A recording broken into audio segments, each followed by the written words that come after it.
Hello, Trail Seeker, and welcome to another exciting episode of the Learn True Health podcast. I am particularly excited to bring this episode to you because the topic of healing cancer and other complex illnesses is near and dear to my heart. If you've been a long-time listener, you know my mom died of cancer, even though she was the healthiest person I knew. And my dad died of heart disease. And I have conquered several major illnesses myself, and I am on a road of healing. I'm on my own personal journey, on my path, on my road to healing. And so are you. We're all looking to become healthier and stronger and a better, best version of ourselves. I share in this podcast that health is not just physical, that it's mental, emotional, and spiritual.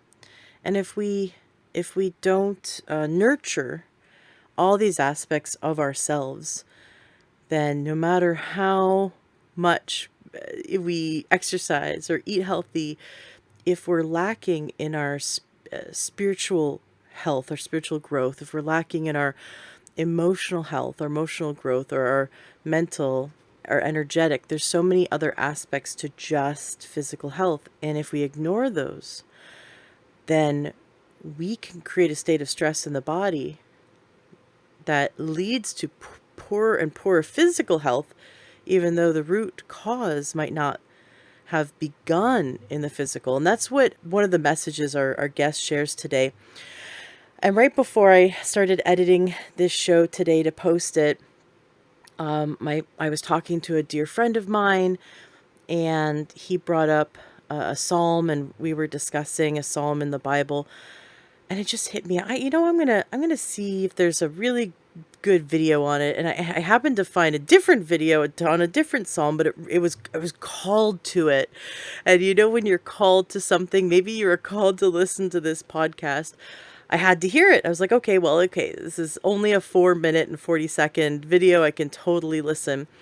And it really blew me away. It's great. I'm going to put it in the show notes of today's podcast, so you can click on the description and you'll see the link there. It talks about Psalm 23, which everyone's heard of. It's usually read at funerals.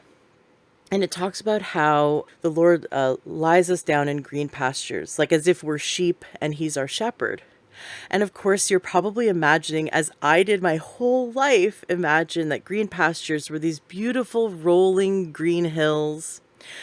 And if you're a sheep, you're just getting as mouthfuls and mouthfuls, and there's no worry in the world, and the Lord is, is our shepherd, and we're just happy little sheep eating up all the alfalfa, and we don't have a care in the world, right? That's what I imagine, right? Because I'm from North America. There's lots of green grass. And this one video, which you totally go check out if you want to, it's going to be in the show notes. It's actually a man standing in Israel and the surrounding area, and he explains what it was like back then and what it is now. You hardly see any grass. It's very, very, very little. But the shepherds know where to take the sheep just to get one mouthful here and then one mouthful there. But if you look to the untrained eye, it doesn't even look like there's any green. And he said, this is what it meant by green pastures. And then he said a quote from a rabbi: worry is dealing with tomorrow's problems on today's pasture. And then it clicked, right? So we often will worry about all the things that are coming up in our life, but we're thinking about the resources we have today. Like, for example, let's say there's bills or there's some kind of events that are coming up in the future, and we're worrying about them, right? Because they're in the future and we're not prepared for them with today's resources. And that's like that's the message that I wanted to share from a spiritual perspective, because my guest shares how he helps people to heal disease by turning off the stress response. And I think a lot of times our worry, our anxiety, focusing on a future we don't want to have happen because we're so worried because we don't have these resources today. And in the Bible, it talks about, in Psalm 23, that the Lord is our shepherd and he lays us down in green pastures. But these green pastures are not green. There's tiny little bits here and there. But the shepherd knows where to take the sheep so that it gets fed.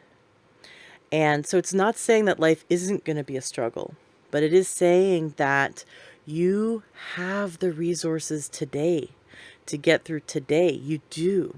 And focusing on that instead of focusing on all the things that could go wrong in the future, which is what we often do. We often focus on all the things that could go wrong, and that creates huge anxiety and stress in the body. And that puts this body in the state of inflammation and disease. I teach a technique on eliminating anxiety. So if you haven't heard me do it, please just internet search my name, Ashley James, and the word anxiety. I've been interviewed on so many, dozens of other people's podcasts teaching this technique. I've also taught this technique on my show, Learn True Health. So you can also go to learntruehealth.com and type in anxiety, and you'll find where I teach this technique. It's a very quick technique. It takes like 30 seconds, but I teach you how to turn off the stress response in the brain. Now, our guest today goes several steps further and teaches you that there's a way to turn it off on a biochemical level as well. But if you keep doing the thinking, the anxiety thinking that constantly creates worry and puts the body in the state of stress, then you're constantly creating that state of disease. So we have to address it with our thinking. But I hope you can just take a little bit of time to reflect on this message that worry is dealing with tomorrow's problems on today's pasture. And God gives us enough. It's not like everyone wins the lottery, right? That's not what enough means. It's that we're given the resources for today. Be in today and focus on today. Focus on doing what you can to be healthy today. Focus on doing what you can to love yourself and love your neighbor and love your family today. That ultimately, being in the now, being in the state of love is the highest form of healing, both spiritually and physically and emotionally. And if you're thinking about the worries and concerns and the what ifs and the what ifs and the what ifs for tomorrow, and you're lamenting on that, then you're creating a state of disease in the body. So meditate and pray on love for yourself, for your body, for your God, for your friends and family today. Enjoy today's episode. You're going to love it. This doctor's awesome. He has so many degrees. My head was spinning. And I just love that with all the medical training, he really does see that there's a connection between our spirit and our body and our mind, and that it's one, and we need to address it. And he also takes all this wonderful information about the biochemical aspects of our meat sack that our soul is living in, and how to take care of it on all these different levels.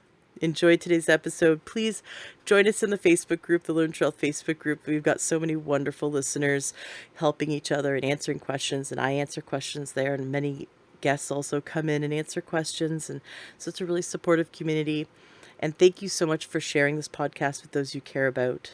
Have yourself a fantastic rest of your day.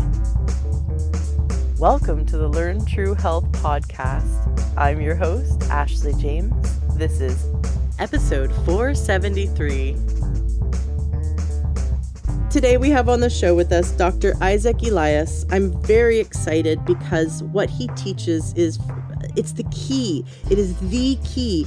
You could be doing everything else right and still be sick if you don't do the things that he teaches. And I'm just so excited that he has taken what I think is the foundation, the fundamental foundation to true health, and he's put it in a book.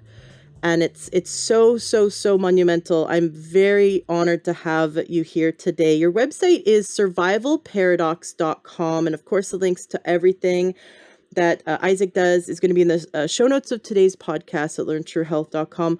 Welcome to the show. I'm thrilled that my listeners get a chance to learn from you today, because I think what you teach could be the key to so many people ending their suffering. Ashley, thank you so much for inviting me. I'm truly excited about this podcast. And what you're saying, there's a lot of truth to it, because the survival paradox really offers a new fresh and deeper paradigm and the shift in our understanding of what health is and how we can improve it. Can you tell Definitely. us about what happened in your life? So you, in terms of going to become a doctor, what happened that made you want to become a doctor? And then later, what happened that led you to discovering and writing the book Survival Paradox? Yes, of course. So this book is really a culmination of my life journey and my medical journey. And I started my interest in the healing art really as a teenager when actually my hobby was raising bees. I was like the youngest beekeeper in Israel. So I would just watching the bees, I made a deep connection with nature and understanding how the bees cope with nature. And then at the age 15, my father was a civil engineer, and we traveled to South Korea. And I got to learn and practice Taekwondo with the Korean national team because they had to learn English. And so I was very fortunate to get trained really by, at that time, all the world champions. And I learned yoga and martial arts. And when I went to medical school in Israel, which is a 7-year process, I knew already I'm going to do a holistic medicine. It was really very early on, like 1981. And I became a yoga teacher. I taught in yoga teachers courses. I learned shiatsu. I created a 3 year acupuncture school so I can learn acupuncture, and I learned herbal medicine. And then I had a successful center for integrative medicine as a physician who does also Chinese medicine.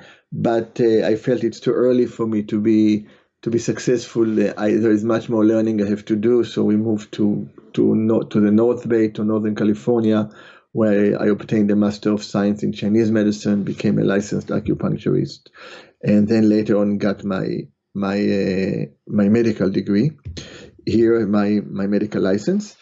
And throughout this journey, my focus medicine-wise was on integrative oncology, on how to improve on cancer treatments and how to cure illnesses. And I've learned, as part of my journey, classical homeopathy and a lot of naturopathic aspects. And so parallel to this, I developed a research career where I made a lot of the discoveries on the importance of blocking galectin-3, our survival protein. So I had this interest in integrative medicine. I had the research part, but then I got also very deeply engaged in meditation practices, and I spent decades learning, training in meditation. I spent 10 years doing a half-day meditation and 20 years going to the mountains for about 2 months a year. And some of my patients were really the most legendary meditation masters in the Himalayas. So this all came together, as my inquisitive mind and being an innovator and spending time to really observe the fundamental principles of our health.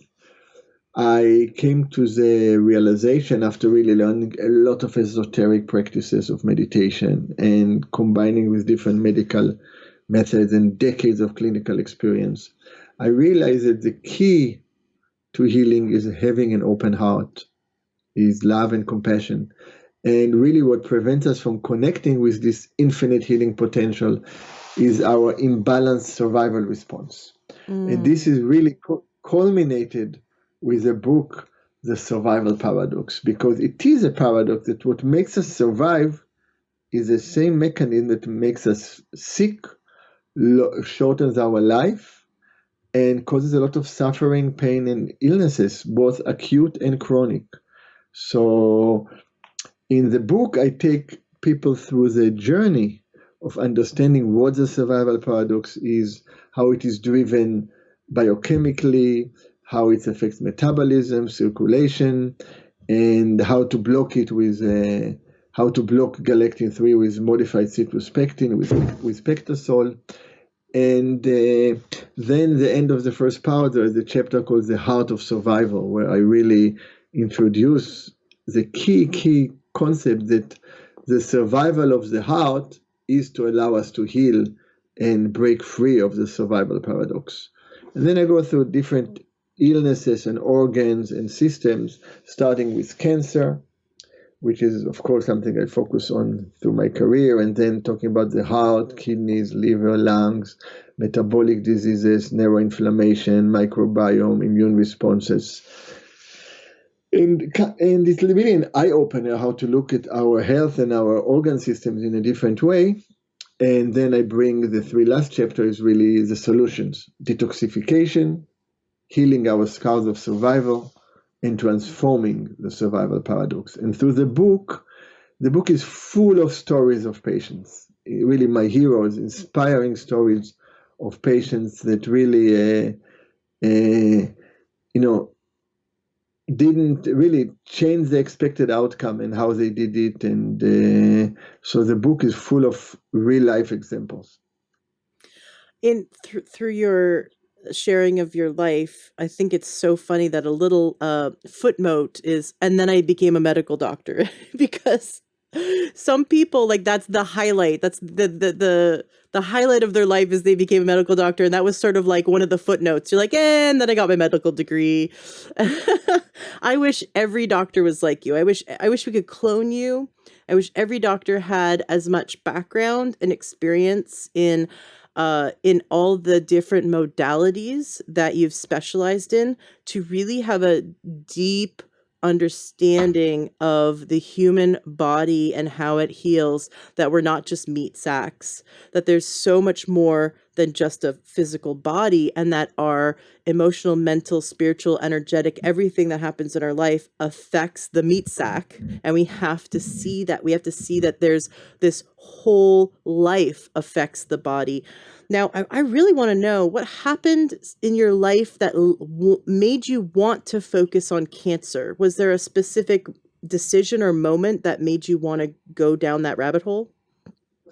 It's very interesting. I had an interest in it early on. My grandfather that I'm named on after Isaac.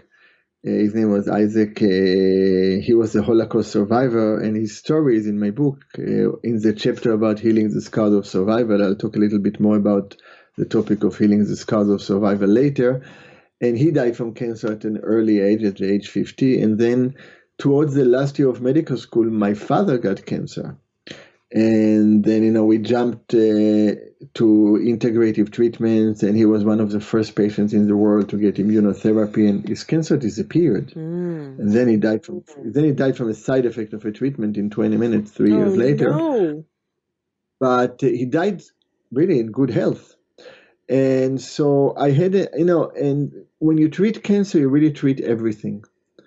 And people who have cancer are in a crisis.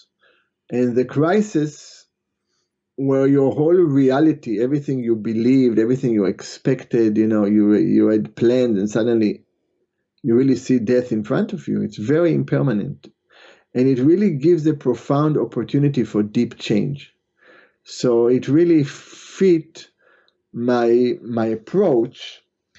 And there are so many ways that you can help a cancer patient, from support to after treatment, to maintain their good health for long period of time, to supporting them in their dying process. It's all part of the journey. It's all part of healing. And yes, so I had deep interest, and I made some very important discoveries about development of oncological nutritional support that are very important. The main one being pectosol modified citrus pectin, which I developed over 26 years ago and has over 70 published papers. So it's a field that I'm really deeply involved in. A lot of the integrative treatment that I use today, some of them have been developed by me in my clinic, but as I got more experience, my interest shifted more and more into really a deeper understanding, because the deeper is our understanding of who we are, of our health, the better we can help ourselves and others with less aggressive tools. So, and it's all about the right integration for the right person at the right time, and about being humble enough to recognize that we don't know everything. Right. And what we believe in may be right and may be wrong. And that's a key thing the doctors have to remember. Sometimes we forget. So that's a little bit of an issue. So, as you dove into oncology and helping patients heal when they have cancer, what surprised you? What began to surprise you in terms of helping patients heal cancer? It's a big question, of course. What help? I think that if we look, and again, we really can't understand cancer patients unless we have cancer in one level, because as one of my students told me, you are the best person who understands cancer who actually didn't have cancer, But I still, it's not my direct experience.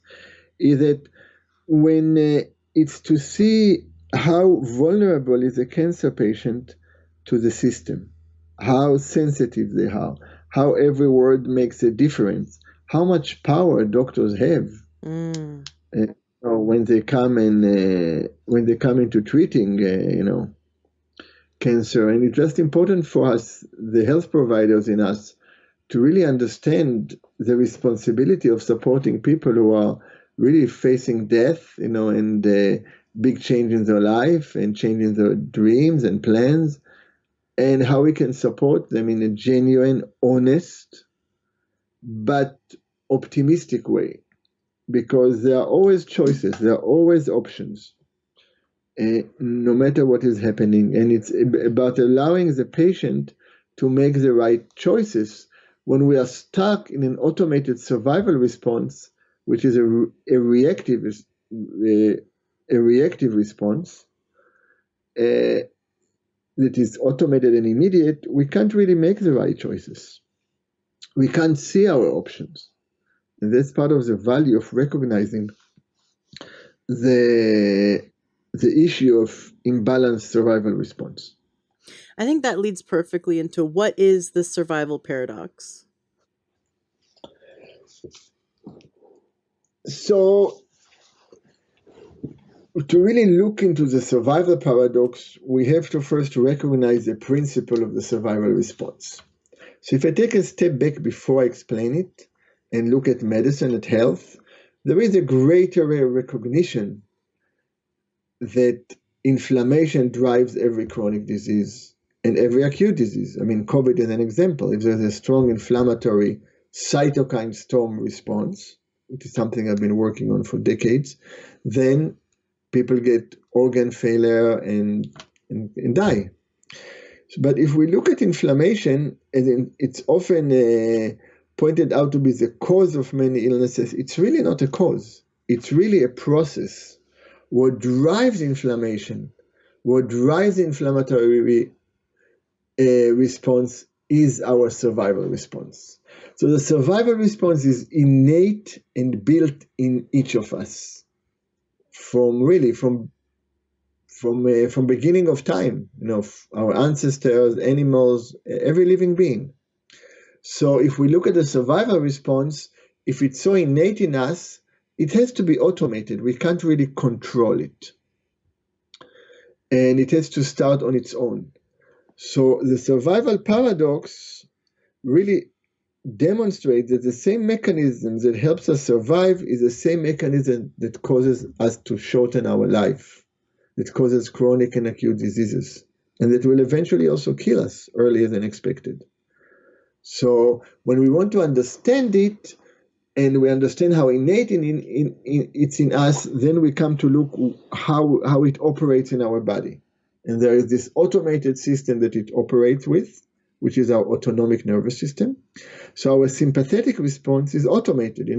We can't control. Our pulse goes up, our breathing gets faster, our heart works harder, there's a vasoconstriction, so more blood can get to where it needs to be, so we can run away. And the basic response is fight or flight.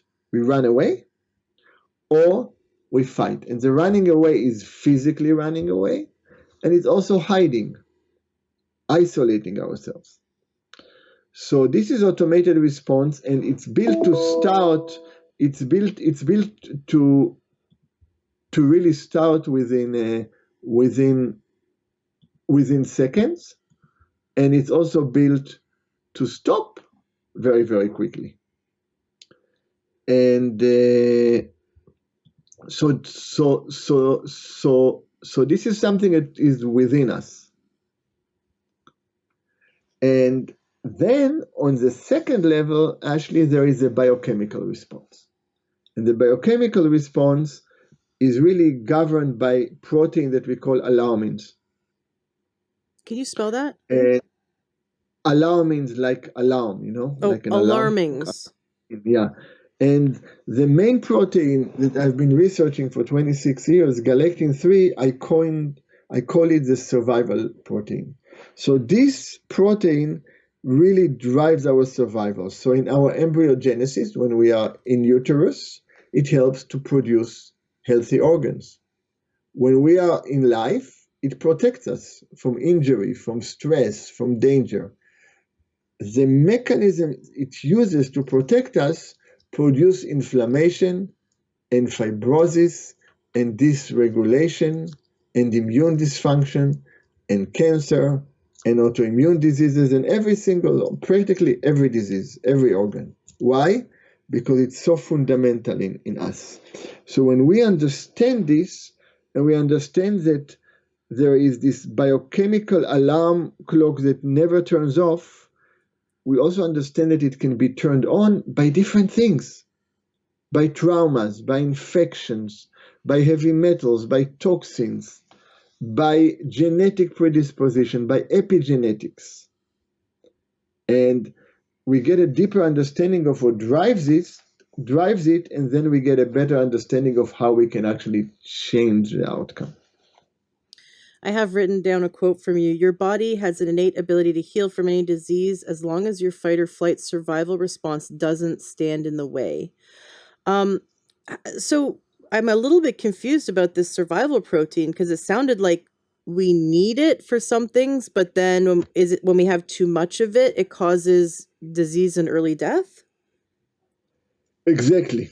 So one thing is having too much of it, and the other thing that it gets activated for too long. So for example, we've done fascinating research that I just published two very important papers on acute kidney injury, on injury to the kidneys from an acute illness, either from an infection, from sepsis, and COVID. 50% of hospitalized, 40% of hospitalized COVID patients have AKI, and 50% of them will die. So we have kidney damage that kind of makes us deteriorate fast due to either sepsis or due to problem in the circulation. And we showed that galectin-3 spikes much earlier than any of the other cytokines like interleukin-6, which is talked about a lot. And when we block galectin-3 in these very well-established animal models, then we can change the outcome. We can improve the outcome. So our ability to survive is innate in us. It will always be there. So galectin-3 will always turn on where it's needed. The problem is that either we have too much of it, or it turns on too much and it doesn't turn off. And this is when we get in trouble. So that's the paradox. The reason why you say I can't understand, because it's a paradox. But through the book, one comes to the understanding what drives the survival response, what drives the survival paradox, and how to change it. So our survival response is truly automated on an autonomic nervous system, and then it moves to the biochemical system, which is much more serious, because we know if we have a sympathetic response and our breathing goes up and our heart rate go up, and we just go outside and we just gaze at nature and we take 10 deep breaths or sit for a few minutes and relax, we'll feel relaxed because we're able to turn off the autonomic nervous system very quickly. But when it's a biochemical response, it's a little bit more difficult because it's a little bit deeper. It started many pathways, what we call downstream proteins, downstream cytokines, downstream molecules, downstream pathways that already starts a cascade of events. So in many ways, galectin-3 is what starts the waterfall. So if you can shut down the waterfall from the top, there will be no waterfall. Once the waterfall falls and at the bottom you want to stop it, it's not so easy, right? So we often chase the symptoms instead of understanding what is the origin. So the survival paradox offers us a window into the origin of illness, an origin of how to transform our health. That's really the deep message of the book. That's the feedback I get from people. It really shifted my understanding about my health and about my life.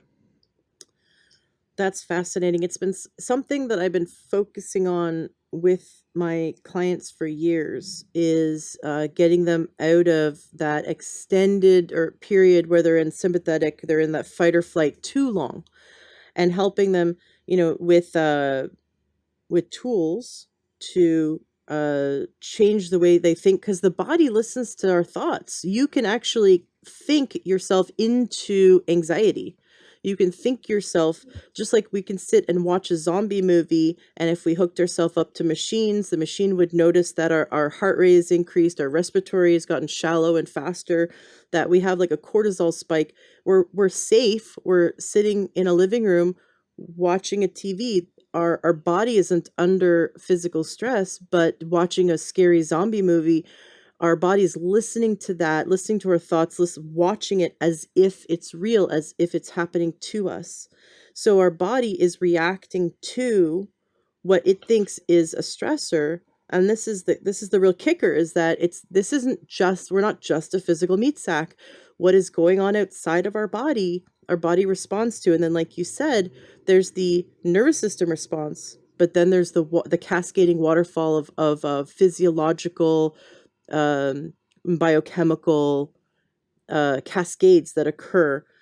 One time I was working with a client, and I noticed that so many of her habits were triggering her into a state of stress, and so I'd given her homework to do throughout the day to help alleviate that, and she wasn't doing the homework. And I asked her, I confronted her, and I said, you're doing everything else. You're eating healthy, you're doing everything, but you're not doing this. Why is that? She goes, well, I don't feel stress.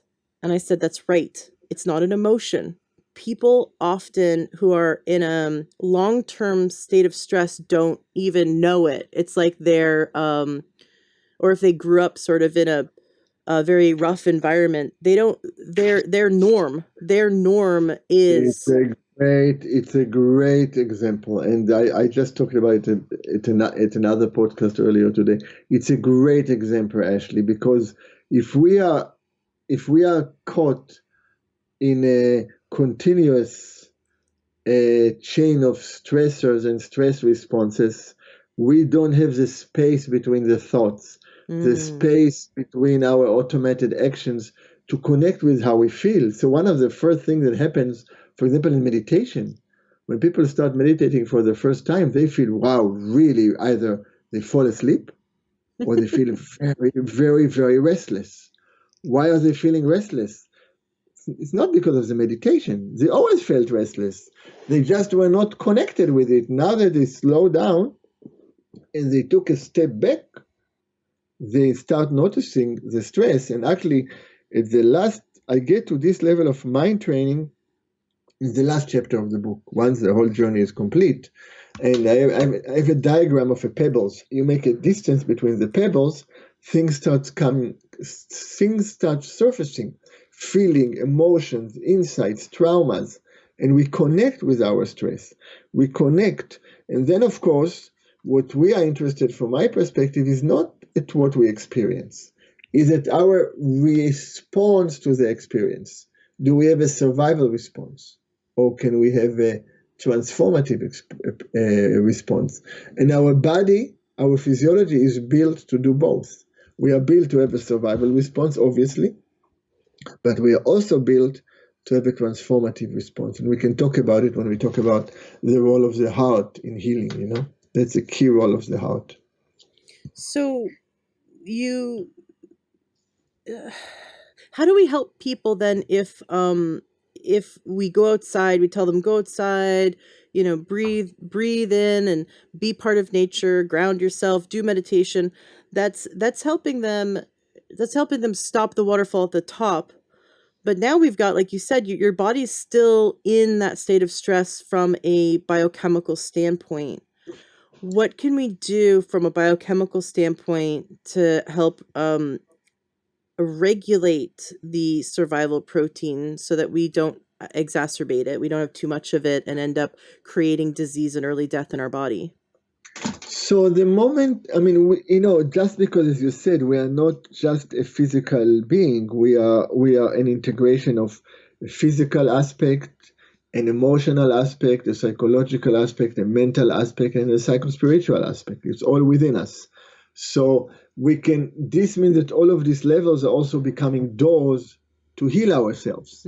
So changing our lifestyle, changing our diet, changing our way of thinking, working on ourselves psychologically, all of this will have an effect. So on the physical level, the one thing that we do have to do is we have to block galectin-3. And that's why such a great value of pectosol, of modified citrus pectin, because it blocks galectin-3.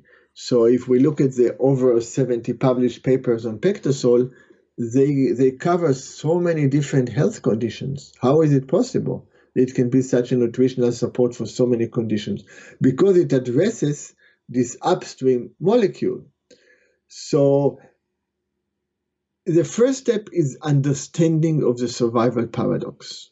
And then understanding it really affects our inflammation and it affects fibrosis. It creates fibrosis. It creates this organ dysfunction, tissue dysfunction. And we understand this, and we understand how the heart is a door to changing it, then we can start taking action. And the actions are many different methods, and I go a lot through it in the book, of course. But right now, within this discussion, if we allow ourselves to distress long enough, it will affect our physiology. When you do a 1-hour yoga lesson or qigong or meditation, there are at least 100 different genes that open and close. And that's the power of epigenetics. So we are made from endless people who have made us over multiple generations. If we look, and I talk about it in the chapter about healing the scars of survival, our scars of survival are from this life, but also we carry the scars of our ancestors. Both their genetic scars that affected their genetic makeup and was passed on, and even more important, the epigenetic scars. The epigenetics, like above genetics, because it's very hard to change genetics, but we have a choice if a gene will express itself or will not express itself. And one beautiful Talmudic Hebrew saying says, "Akol tzafui ve'areshut netuna," which means everything is predetermined, yet we have a choice. The predetermination is our genetics. The choice is our epigenetics. So we have to recognize that how we feel and what we do and how we respond is not always because of what we did. It's often because of habits and traumas that we carry on through our ancestors. In my book, in the chapter about healing the scars of survival, I tell the story as a grandson of Holocaust survival of my grandfather, Isaac, who I'm named after, and my grandmother, and a little bit my mother, and then me. And how, I always, from a very early age, from like the age 11, 12, I had this upper back pain, but pain at the center of my chest, in my sternum. Whenever I would touch, I would like jump. It would be very painful. And I carried it all my life, and I knew it had a deeper meaning. And when I finally connected with it through meditation, through deeper work, and I realized I'm carrying the Holocaust trauma of my grandfather. And when I healed it, my chest opened up. Like, a few years ago, like 50 years later, my chest is open, my posture is opened. But interesting enough, my grandfather is not alive, but it affected my mother without her knowing that I did this work. And that's a multi-generational healing power of changing these very, very deep patterns. Mm-hmm. And galectin-3 is our biochemical driver, but our heart is really what allows us to change and to shift from a survival-based unhealthy response to nourishment, love, and compassion because of this physiology of the heart. That is so fascinating. I've heard that they can actually take like yourself, um children and grandchildren of Holocaust survivors, and that they can see in blood work, that they can see higher cortisol, they can see like a higher state of stress just genetically passed down. And there's other studies I've seen where they did trauma to mice or rats, and that they could see for up to 5 generations, they could see the epigenetic expressions of chronic Completely, stress. completely. So it's interesting for me. My grandfather, he died at a very early age. He came to Israel with my grandmother and my mother. They escaped through Romania, and miraculously they made it to Israel. And he died, in 1950, maybe 1952 at the age 50, very, very young. And he died from stomach cancer. And then my grandmother, who saved the family in the Holocaust, lived to 98, overcame 2 cancers, and died, as I said, at the age 98, like in 2000, really, like it was, I think, whatever it was, I don't even remember, but in the early, in like around 2008, I think. So just when we were on a graveside, my mother told us, as a small comment, uh, your your grandfather, 5 out of his 8 siblings and his parents were killed by the Nazis. We were never told this. So it was never spoken, and he held his trauma in his stomach. And that's where he got his cancer. And I could feel that I'm holding some of his traumas. I did before healing when I could feel my connection with him. But when I released my trauma and my negative emotions around the Holocaust in a transformative way, and I gained this ability of freedom, it allowed my mother could never watch a program about the Holocaust ever. And then suddenly, 2 months later, it was like the day of the Holocaust remembrance, and suddenly she turned on TV. And now she goes to ceremonies about, in her 80s, about the Holocaust, and without her knowing what I did, because by me healing the epigenetics that came from my grandfather, it affected his daughter, which is my mother. That's the power of multi-generational healing. And because time doesn't go just forward, time goes backward and forward. We just can't see it because we are stuck at freezing time. That's one of the reasons. That's really the root of the survival paradox, is holding to things. Not understanding that everything changes all the time. And once we start shifting in this direction, then instead of having a life that is just goal-oriented, we start living the journey, we start living the moment. And we start not holding even to the moment, because everything changes all the time. And this leads to one of my most favorite saying: not everyone will be a miracle, but anyone can be a miracle. And why? Because everything is changing.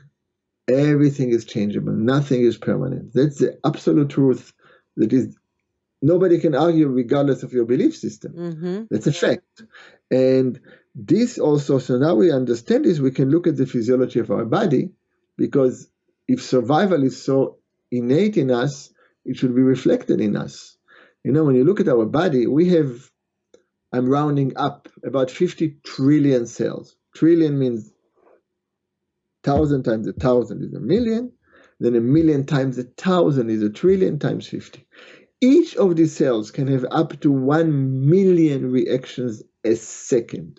Okay, actually, it's incomprehensible. Okay, It is. 50 trillion cells having 1 million reactions a second, and we all work in harmony. Why? Because we are all working together for the greater good, for the good of our whole body.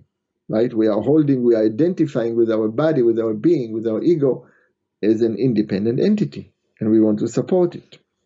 And every cell knows it's going to be created, it's going to do its work, and then it's going to go away through apoptosis. But when a cell goes into an inappropriate survival response and doesn't want to die, how can it do it if the body is telling him it's time to die? It has to change its biochemistry. It has to change its environment. That's the same like the flight, the running away. It creates a microenvironment by surrounding itself with a lattice formation made out of galectin-3 that binds to different inflammatory compounds, and this environment now has a different metabolism. It's no longer as responsive to oxygen. It doesn't communicate anymore. And when it stops communicating, it becomes its own independent entity, and then it starts to proliferate, to grow, and it wants to take over. And how do we call it? We call it cancer. Or it wants to attack other organs. How do we call it? Autoimmunity. So these diseases are a reflection of an abnormal survival response. And when we understand it and we apply this principle to health maintenance and to treatments if somebody has cancer, we naturally will get better results. So if we look at our body, I want to continue. If we look at our body, if you look at our cell has a membrane, which is like the skin of the cell. And the membrane decides what comes in and what goes out. So the cell will take in what it needs and will release what it doesn't want, right? It detoxifies and it nourishes. And in the membrane, you have the exchange, the transformation. So the cell does it in this way, the tissue does it in this way, the organs do it in this way. I don't want to take too much to describe too many organs, but it's a vital principle that organs take nourishment and let go of venous dirty blood. And this is how the system is maintained, because it's being balanced by the heart. Now, the heart works completely different. And that's why open heart medicine is so powerful. That's why the healing power of the heart is so powerful. And what the heart does as part of its survival, the heart has to get dirty blood. The heart does not get clean blood. It gets venous blood. It gets all the stuff that the body doesn't want. All the stuff that comes from the perspective of the heart from the past, because it was released from the organs and tissues earlier on, and it arrives at the heart. And what does the heart do? It doesn't say, no, I don't want to take it. The heart accepts everything. It connects with the universe through our lungs, through our breathing, exchanges, releases carbon dioxide, volatile toxins, absorbs oxygen, and then the heart gives blood without discrimination. The aorta, the main artery that comes from the heart, is a rigid artery that doesn't contract. It gives blood everywhere. And who does the heart nourish first? The first organ that the heart nourishes is itself, through the coronary arteries. So that's the beauty. Our heart nourishes itself in order to nourish others and as part of nourishing others. And that's why from this approach, self-love and self-compassion comes as part of love and compassion for others. Very different than narcissistic focus. And if we look at the heart, one of the things which are kind of mind-blowing, and again, for some reason, nobody has made this correlation until I came up with this image, but it's obvious to me. The heart nourishes itself only after it finished its work. Only when it finished accepting dirty blood, releasing the carbon dioxide and oxygenating the blood, and now it's giving it to all the body, only then, as really as a selfless organ, it also takes care of himself. Physiologically, anatomically, the coronary arteries could have been in the left atrium, in the left ventricle. There's already clean blood there.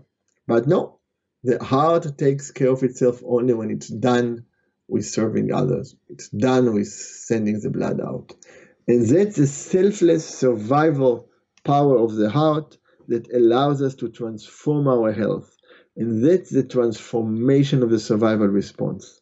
So how will it be, for example? So it's done anyway, even if we are anxious and we respond to everything with a survival, negative emotion.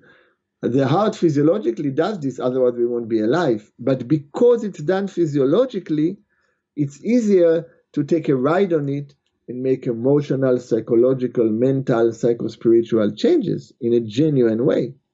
So when you start applying it in different levels, when a situation in life comes, instead of responding with it with anger or fear, we respond to it with an open heart, with love and compassion and empathy.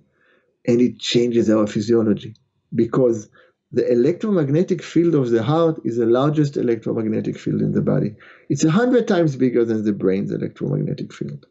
So the electromagnetic field of the heart at any given moment reaches every cell of our body and reaches the people around us. We are connected heart to heart. So just like cells are connected to each other and the heart is a glue that keeps everything together through the circulation, so we as people are connected to each other. Right now, and of course from a genetic point of view, realizing how many generations made us, there is no way that each person have had a mutual parent or sibling or child or relative at one time in the past, because we have been made out of infinite number of people. So this gives us a little bit of a different perspective about health and life, right?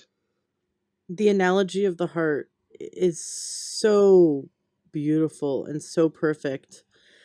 It doesn't discriminate. It brings in the old and the past, and it connects to the universe, detoxifying, bringing in the nourishment, and then nourishing itself first before other organs so that it continue to nourish other organs. It loves itself so it can love others. I think that Exactly. is beautiful and perfect, and so needed. We have to remind ourselves that that self-love and compassion is how we're going to have the most love and compassion for those around us.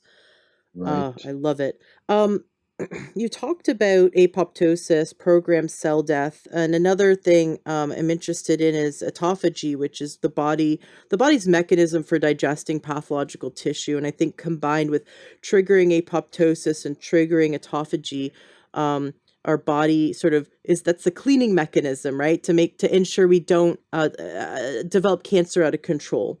Um, does the galactin 3 turn off apoptosis in autophagy? Does it affect it in that way, and that does it affect the mechanisms the body uses to prevent cancer?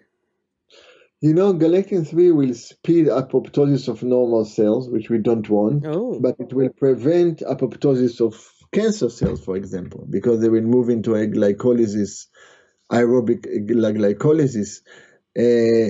Autophagy is really a repair mechanism of the cell and of the body. As you said, it's a cleanup mechanism, and it's often disrupted when we have abnormal glucose metabolism. When we have normal glucose metabolism, there's something called AMPK, adenosine monophosphate kinase, in the cell that produces energy from glucose by working properly with the mitochondria.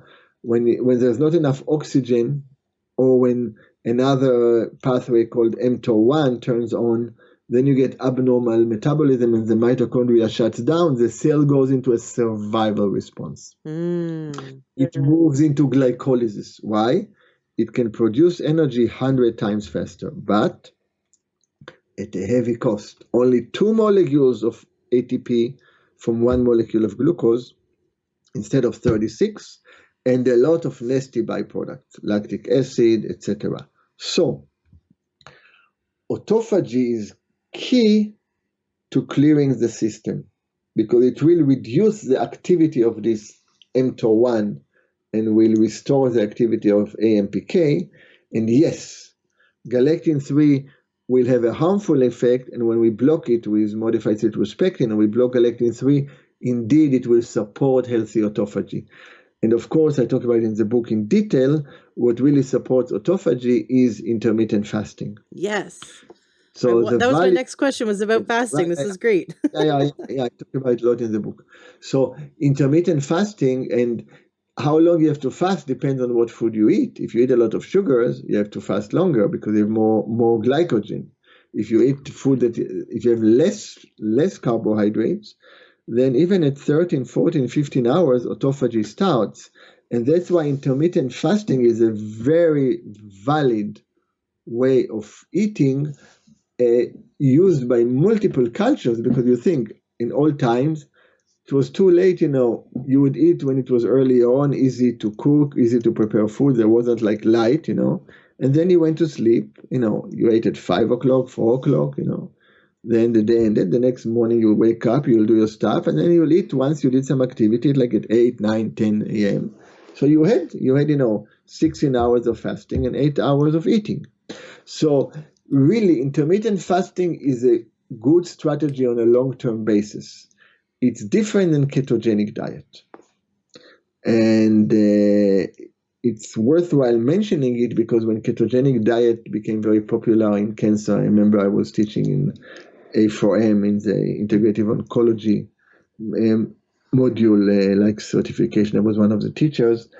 And when people got excited, I warned them. I told them, look, don't overuse it, because ketogenic diet is a survival diet. Ketogenic diet allows us to survive on a long-term basis. But if ketogenic diet was our ideal diet, it wouldn't be our alternate diet. It would be our day-to-day diet, because the body is smart.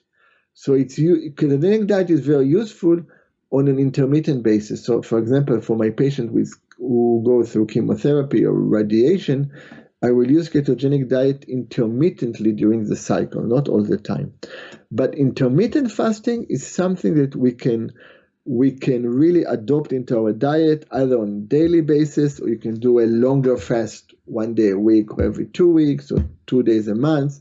But it really gives a break to the glucose pathways, and it allows us to clean them up, to fix them. And meanwhile, if we need, then the fat ketogenic metabolism will kick in and things will be okay. And then we go back when it's cleaner and it got a rest. It's like giving a break, it's like changing the oil in many levels, that's really what it is. And so it's important to really recognize this very important role of intermittent fasting. It's also important to recognize, because I have a fascinating chapter on detoxification in the book. And really, honestly, it's like a topic on its own, because everybody talks about detoxification, but detoxification is really something we do all the time. Our body is a balance between detoxification and nourishment, where if we look at our lungs, the big detoxifier, the lung naturally contracts. When it contracts, it lets go of air, it releases. And the exhalation is twice as long as the inhalation, which means we detoxify longer than we nourish. When we come to this world, the first thing we do is we cry, we let go, we detoxify. The lungs let go. And when the last thing we do before we leave this world is we take an exhalation. So detoxification and letting go are at our basis, are innate to us. But we have to recognize that when we are detoxifying, it's a process, and we're going to get rid of things that we may have been hiding in certain places in our body, in certain boxes, like I call it in the book. So when we open the boxes, when we throw everything from the closet on the ground, it's going to be a mess. So we have to be equipped to clean the mess. And that's part of what we do on a daily basis. And for example, intermittent fasting is an example, right? The cleanup, just like you mentioned. That's why I'm elaborating. And then when we do more concerted, longer, targeted, seasonal detoxification or around treatments and diseases, then it requires more support. But when done properly, it is effective and almost universally side effect free, if done properly. How about longer fasts, 3 to 5 day fasts or 21-day fasts? Do you see them as being, is there any harm in doing a longer fast, or do you find them to be helpful as well? There are a lot of spiritual traditions that use longer fasts and water fasts And when we peel off, it's a catabolic process. We break a lot of tissue, and when we break a lot of tissue, we also break and release a lot of the toxin, a lot of the trauma that have been in the tissue.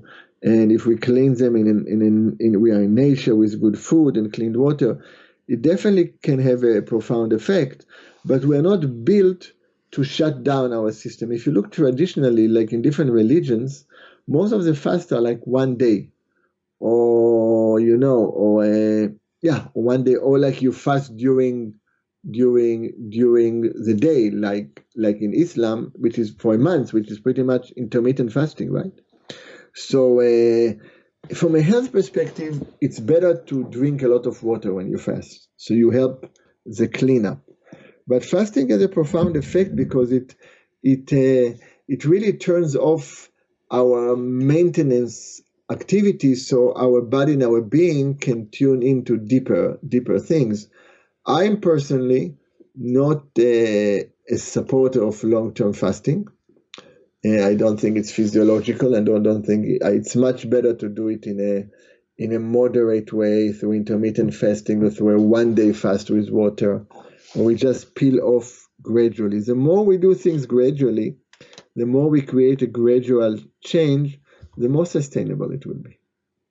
I'm all about making the sustainable, gradual, healthy changes instead of trying something really big and blowing up in our face, us beating us up, and then going back to our old habits that were hurting us, right? So it's good to do small steps that then get solidified into our daily habits. Yeah, and in the Survival Paradox and the chapter of detoxification, I really map the process of detoxification, from preparation to exposure of what you want to detoxify, to binding the toxins, to processing them, to supporting the system. And I explain the phases and how to do it. So afterwards, if either it's a health provider helping others or it's somebody doing it, there is a better understanding of what's happening. And then in the appendix, I provide very detailed detoxification protocols. There are about 80 pages in the appendix of multiple protocols and supplements and how to do and when to do. But the book itself is more about changing the journey. It's really a deeper understanding. And then in the appendix, I give the different details. I hope that everyone that reads your book will take this as a life guide to helping them in the long term and integrating what you teach in the long term. This isn't like one of those magazines that say 30 days to lose 30 pounds. It's not a get quick, do something for only 30 days and get a result and then like go back to your old habits. This is something that is life changing, and you have to integrate. So it takes time to integrate these changes. Can you give us homework to give us some things we can start today, some habits we can change today to make a difference? Yes. So the first thing is start by doing small changes. For example, try to make sure that your room is really dark when you go to sleep, so your melatonin level goes up, and unplug electronics, from your surroundings, especially your cell phone. Put it away. And then when you wake up in the morning, start your day by drinking 2 glasses of water, so you well hydrate. These are really simple things. Also before bedtime, and then find the time for yourself to unwind in whatever way works for you, in whatever your belief system is, in whatever method you want. And if you have a very busy life, then start it for a few minutes in bed before you get out of bed. Sit in bed and meditate for a few minutes. And then before you go to bed, sit for a few minutes and meditate. And just allow your mind to expand, allow your breathing to slow down, and then open your heart to yourself and to every other living being that wants to be happy, that wants to, everybody wants to be happy, and then go to sleep with this energy. And the other part is actually, believe it or not, read my book. It really takes you through a process. And then when it comes to the clinical part, from chapter 7 to 13, I mean, if somebody is not really interested in medicine and in health in specifics, it's okay to skip it. Also, it is a lot of inspiring stories. The book is full, dozens of inspiring stories of patients, my heroes. But really, it will give you an understanding how life is inseparable from our health and how intertwined and interdependent things are. And it gives us the power back to own our health, to own our well-being, which is so needed. I mean, self-empowerment is really not overly available these days, in a Right. manipulative, divisive, survival response, in a negative environment. So yeah, there is, one thing why such things are so important now is because when it's very dark, one small candle can be seen really well. When there's a lot of light, if the sun is shining, you can turn on a candle, nobody will see it. But when it's dark, every small light will shine far away. So that really is the value of understanding what drives us and that we have the power to change it. We really do. We talked a bit about healing the scars of survival. Do you have specific tools, or what tools did you use to heal that emotional pain that was showing up as physical pain in your near your heart, in your body? Uh, do you have any recommendations? Yeah, of course, of course. So part of what I do, I teach meditation and healing retreats. I teach very extensively in Israel, where I have a few thousand students. But now with the book being out here, I'm going to have like a 1 week master class about the transforming the survival paradox sometime in the second quarter of 2022. And then I'm going to have actually a summit about it with different guests in November of 2022. But when I do these few days of retreats, that's where people go through profound healing, profound. But in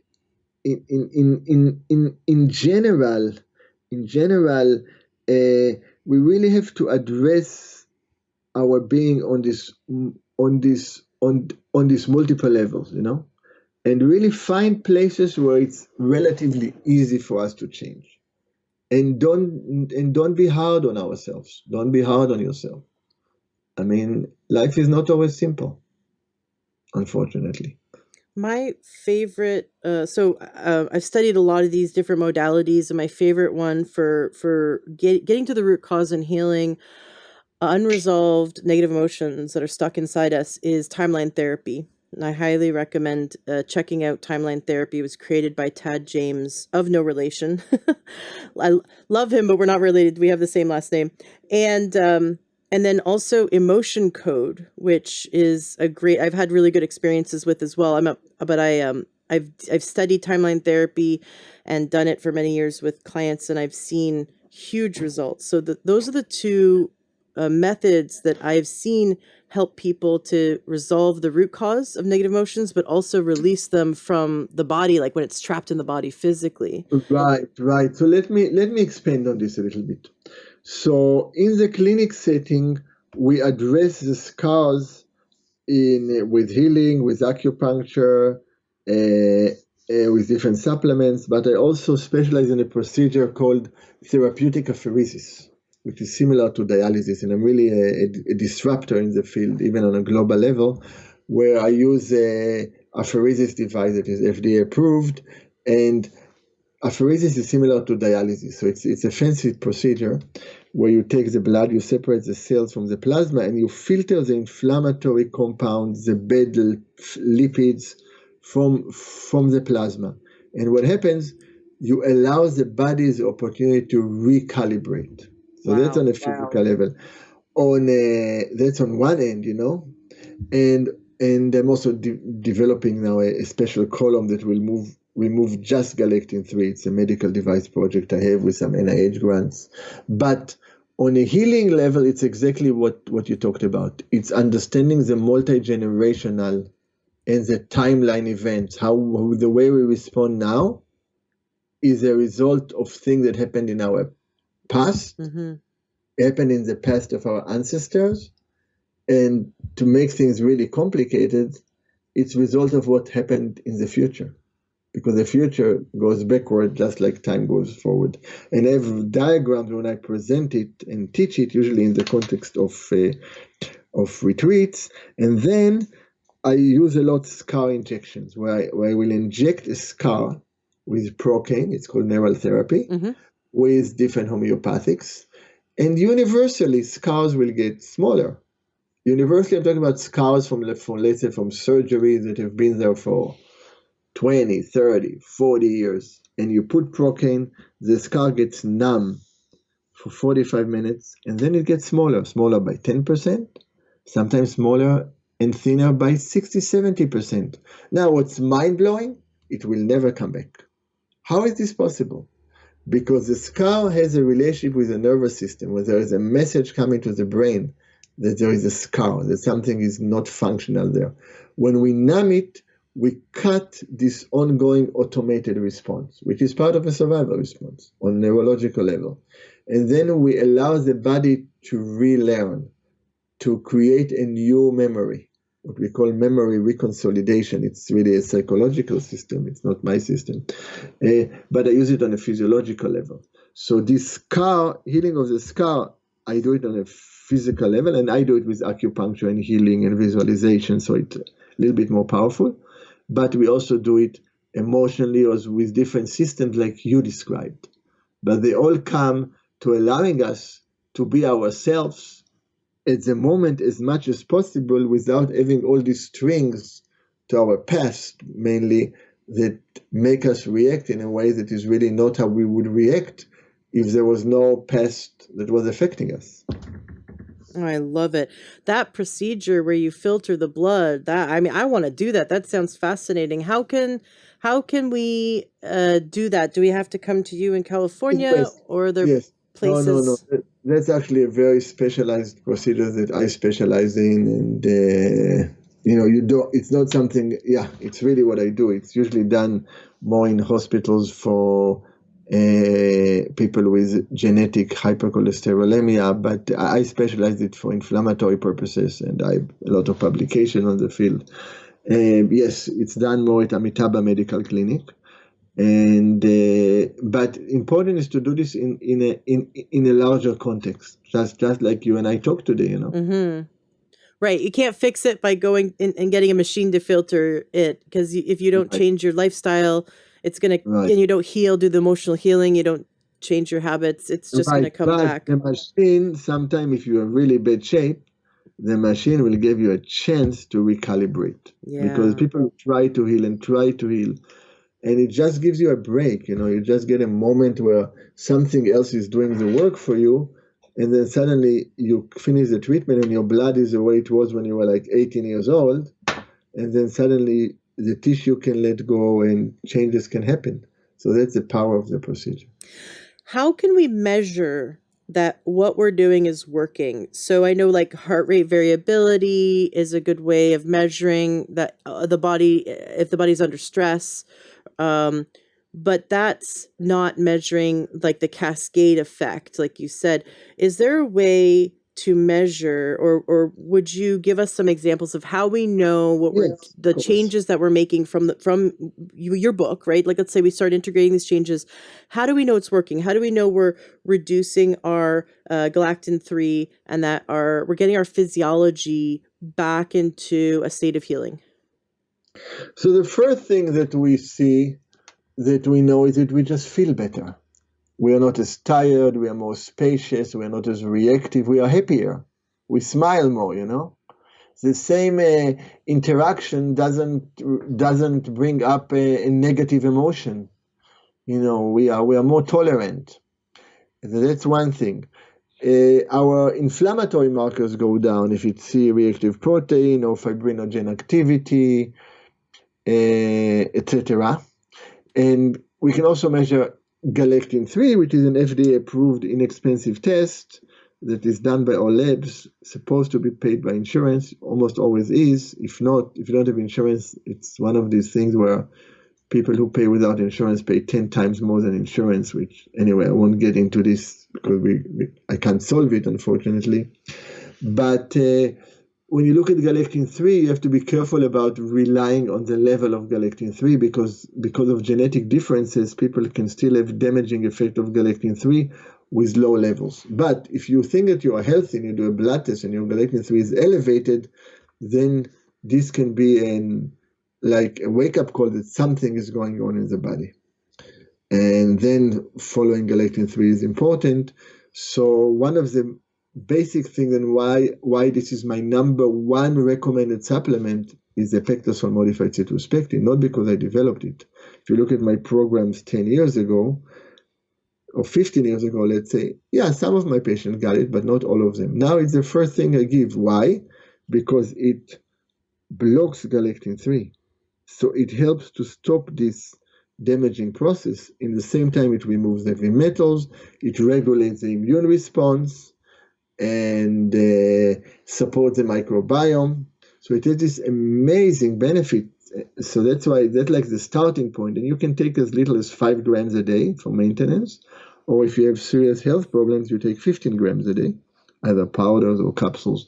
So that's a basic thing that we want to do. And then suddenly we see that our pains get better, our memory improves, because it's all driven by the same inflammation. This undercurrent of subclinical inflammation that is not evident, but it's causing damage and rapid aging. And yes, so it's a combination of how we feel and changes, of course, in our blood test also. And it just makes, it changes our perspective of life, because when we are more tolerant, when we're not as reactive, then some of our life dramas just go away, because some of it, unfortunately, is objective difficulties, that so many people have. Breaks my heart. And some of it is our reaction to our life, right? People can react to the same thing in different ways. And shifting from reactivity to tolerance to what we call loving, compassionate responsiveness instead of reactivity. It really shifts our physiology and our being. And in these days, actually, it is so critical to go to these places for all of us. You said inflam aging, like like inflammation and aging, and oh my gosh, that hit me so hard because so much Right. I say this all the time on the show. If you want to be a statistic, live like everyone's living. Go eat the same food everyone's eating. Go watch TV till 1 a.m. or binge on Netflix. Vape whatever everyone's vaping. I don't know. Just go with the mainstream flow. Hollywood. Just follow what everyone else is doing. And jump from fad diet to fad diet, do what everyone's doing and eat a ton of candy and drink a ton of alcohol, and you're going to be a statistic. But if you don't want to be a statistic, and right now the statistic is 1 in 3 people will have cancer, 1 in 3 people have diabetes or are pre-diabetic. The heart disease, cancer, and diabetes are the three top killers. Stroke is the 5th, I believe, top killer. So that is your future, and an early death is your future if you live like how everyone else is living. We have to be a salmon and completely go against the grain and stop the inflammation and the early aging, right? The inflam aging. I just love that.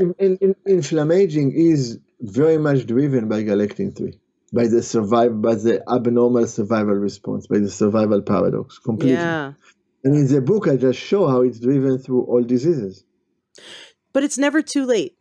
Do you have any success stories you could share of people who, were like in their 60s, 70s, 80s, and they turned themselves around and gave themselves a healthier living experience? A lot, and a lot of stories about cancer patients and about, of course, the book is full. Every chapter has between 1 and 5 stories. So there are dozens of stories and of healing. Absolutely. I mean, I shared my own story of healing. And absolutely, because as I said, because everything is changeable, because nothing stays the same. Everything flows, right? The moment the heart stops contracting and blood stops flowing, we are dead. There's always a flow, there's always a movement. Nothing freezes. That's the difference between ice and water. Right? Everything flows. So as long as things are changing, everything is possible. And this is really the key for tapping into our infinite healing potential. That's why I may have mentioned already in this podcast. My favorite saying: no, not everyone will be a miracle, but anyone can be a miracle. Because when we change our habits, we change our biochemistry, and we change our physiology, and we change the outcome. That's the beauty of the infinite healing power that each of us has. You brought up scar tissue, and I think it's really fascinating because every cell in our body is different within 7 years. Every atom, every molecule of our body is new in every 7 years, right? We Right. renew our body from the earth, from what we eat. We renew it from what we breathe. And yet our Totally. body can remember to hold on to a scar. But I have actually seen people do emotional healing work and scars disappear. They no longer Right. hold on to the memory of the scar and the body lets Uh, go. Absolutely. So that's the idea. Multidimensional. So you do the emotional work, you do the psychological work, you create space in the mind, and you do the physical work. That's Yes. that's why amazing things can happen. That's why anything and everything is possible. I love it. I love it. So I definitely encourage listeners to read your book. Number one, most important book. We should be buying this for Hanukkah and for Christmas and for the holidays, regardless of what you're celebrating. December is kind of the time to buy presents for our friends and Right. family and those we love. And I just think your book, Survival Paradox, is a wonderful gift for those we love who we want to help them stop the inflammaging and live a healthier, happier life, balancing all aspects of their life. Regardless of how long you're going to live, it's all about quality of life. So let's increase the quality of life now and extend life, but extend the quality of our life. And I think that's so important. And of course, all the links are going to be in the show notes of today's podcast at learntruehealth.com. Thank you so much for coming on the show. This has been wonderful. I'm really looking forward to hearing the feedback from my listeners as they dive into Survival Paradox and begin to incorporate these practices into their life. Is there anything that you'd like to say to wrap up today's interview? Yeah, I'm really, first of all, thank you so much for having me. And, being interviewed by somebody who understands what I'm talking about makes it easier, of course. And I really appreciate it. And it's a process, and I mean, the book is a guideline, but if you're really interested in it, that, use the opportunity. I'm going to start teaching more and having classes more and offering more of this. Really, it's like offering my heart. Everything you can get a sense, even in a recording, I'm coming from my heart, and I'm sharing decades of studies and experience. It's not something that I just came up with after a few months. It's really, I've been in the healing arts for almost 50 years. So there is a lot of experience and a lot of observation and multicultural, different parts of the world, and like a sponge, I absorbed and absorbed, and now I distilled it, and I really want to offer this important healing advice to as many people as possible. It's my third act. Well, I'm looking forward to your fourth and fifth, and I definitely want you to come back on the show when you have more to share, when you have more to teach. Your summit in 2022 sounds fascinating. I'd love for you to come back and continue to share with us. Thank you so much for coming on the Oh, show. thank you so much for having me. Have a great day.